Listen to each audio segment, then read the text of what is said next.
Cet article est informatif et éducatif. Il ne constitue pas un conseil en investissement. La crypto est un actif volatile. Faites vos propres recherches avant toute décision financière.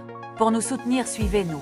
BTC à la croisée des chemins, analyse du 1er juillet 2026. Aujourd'hui, analysons le BTC autour de 60 000 $ avec une chute de 20% en juin. Cette baisse est la pire mensuelle depuis l'effondrement de 2022.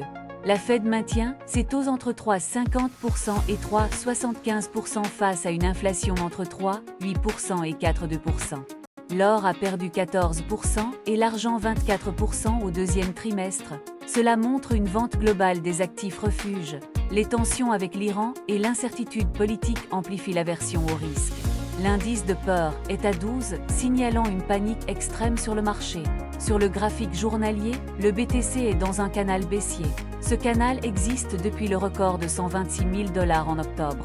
Le prix oscille sous la moyenne mobile à 200 jours située à 62 445 $. Un croisement baissier entre les moyennes à 50 et 200 jours menace. Cela confirme une tendance défavorable. Les indicateurs RSI et MACD restent enfoncés en territoire négatif. Aucun signe d'épuisement des vendeurs n'est visible.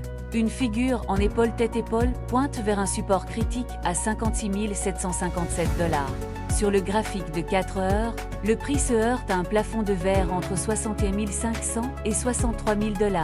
Chaque rebond est vendu immédiatement, illustrant une pression vendeuse implacable. Sur le graphique de 15 minutes, le prix oscille sous le VWAP avec des rebonds éphémères.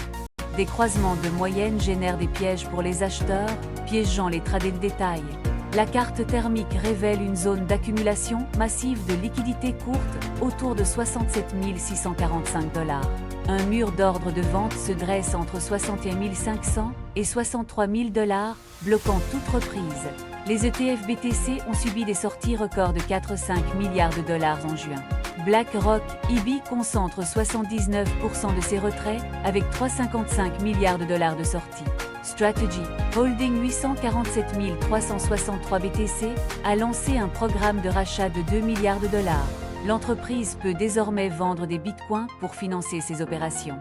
Cela brise son dogme HODL. MISA entre en vigueur en Europe, réduisant la liquidité. Seules 216 plateformes sont licenciées sur 3167. Les hacks ont causé 75 millions de $ de pertes en juin. Cela draine davantage de capitaux. Support clés à 58 115 $ puis 56 757 $. Résistance à 62 445 et 67 645 $. Deux scénarios pour juillet, cassure sous 58 000 $ vers 53 000 $, ou rebond vers 64 500 $. La saisonnalité historique de juillet est positive à plus 7,6%, voire plus 10,3% en année électorale.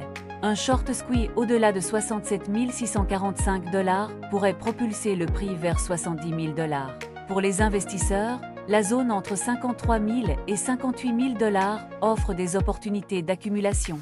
Surveillez les flux des ETF et le support à 58 115 $. Cela vous aidera à décider de votre stratégie. Merci d'avoir regardé.